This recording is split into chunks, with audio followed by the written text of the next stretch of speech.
राधे राधे दोस्तों, जय श्री कृष्ण। कार्तिक पूर्णिमा के दिन पवित्र नदियों में स्नान करने की परंपरा है। उसके बाद में अपनी सामर्थ्य के अनुसार दान है वो दिया जाता है। इस दिन लोग व्रत रख करके और सत्यनारायण भगवान की पूजा करते हैं और कथा सुनते हैं। रात के समय चंद्र देवता की पूजा करके और चंद्र देवता को अर्घ्य देने से यह व्रत है वो पूर्ण हो जाता है। कार्तिक पूर्णिमा के अवसर पर भगवान विष्णु और माता लक्ष्मी जी की पूजा करने का भी विधान है। और क्योंकि कार्तिक पूर्णिमा को पुरारी पूर्णिमा के नाम से भी जाना जाता है, क्योंकि भगवान शिव ने इसी दिन त्रिपुर नाम से राक्षस जो है उनका वध किया था, इसलिए इस शुभ दिन पर भगवान शिव जी की पूजा भी की जाती है। पूर्णिमा की रात को देव दिवाली भी मनाई जाती है और इस दिन दीप दान करने का विशेष ही महत्व होता है।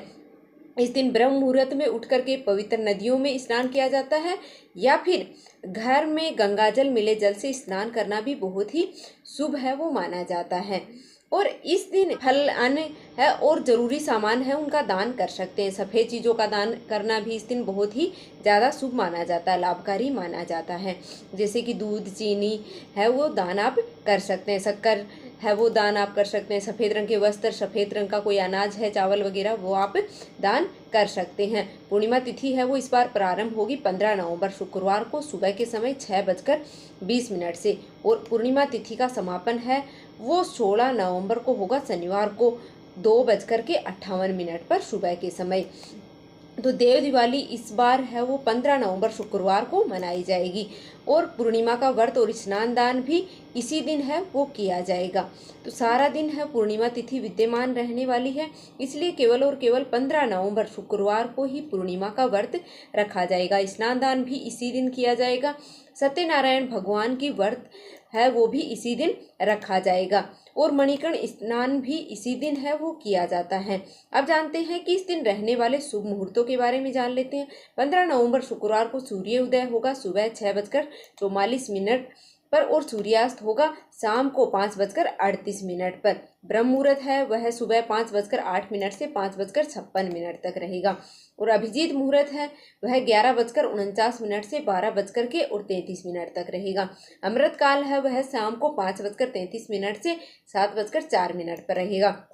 राहु काल है वह सुबह के समय 10:30 बजे से 12 बजे तक रहने वाला है। में आप शाम के समय की पूजा है वो कर सकते हैं। कार्तिक पूर्णिमा के साथ ही कार्तिक मास की समाप्ति भी हो जाती है। ऐसे में जिन्होंने भी पूरे कार्तिक मास व्रतों का पालन किया है और नियमों का पालन किया है उन्हें उद्यापन है वो इस दिन जरूर से करना चाहिए। देव दिवाली यानी कि कार्तिक पूर्णिमा के दिन पूजा के शुभ मुहूर्त है वो जिस प्रकार से रहेंगे वह भी आपको बता देते हैं। जिसमें सुबह की पूजा का शुभ मुहूर्त है वह 5:24 से 6:44 तक रहेगा। शाम की पूजा का जो शुभ मुहूर्त है वह 5:27 से 6:47 तक रहेगा। विजय मुहूर्त है वह दोपहर 1:53 से 2:36 तक रहेगा और गोधूली तो विजय मुहूर्त में आप दोपहर में सत्यनारायण भगवान की कथा का पाठ आप कर सकते हैं। गोधूली बेला शाम को 5:27 से 5:54 तक रहेगी, जिस समय आप गौ माता की पूजा है वो कर सकते हैं। गाय है तो उसकी पूजा कर लीजिए या फिर आसपास की गौशाला में आपको दीपदान भी इस दिन अवश्य रूप से करना चाहिए। पूर्णिमा के दिन चंद्र देवता की पूजा की जाती है, तभी यह व्रत है वो पूर्ण माना जाता है। इस दिन चंद्र उदय होगा शाम को 5:08 पर और इस समय के बाद में आप चंद्र देवता की कभी भी पूजा कर सकते हैं अर्घ्य दे करके और अपने व्रत का पारण है वो कर सकते हैं। जो लोग किसी कारण से देव उठान एकादशी के दिन तुलसी विवाह नहीं कर पाए हैं तो उन्हें इस दिन तुलसी विवाह करना चाहिए। यदि आपकी इच्छा है तो आप कार्तिक मास के उद्यापन को भी है वो इसी दिन आपको करना चाहिए। अपनी सामर्थ्यता के अनुसार है वो दान दक्षिणा करनी चाहिए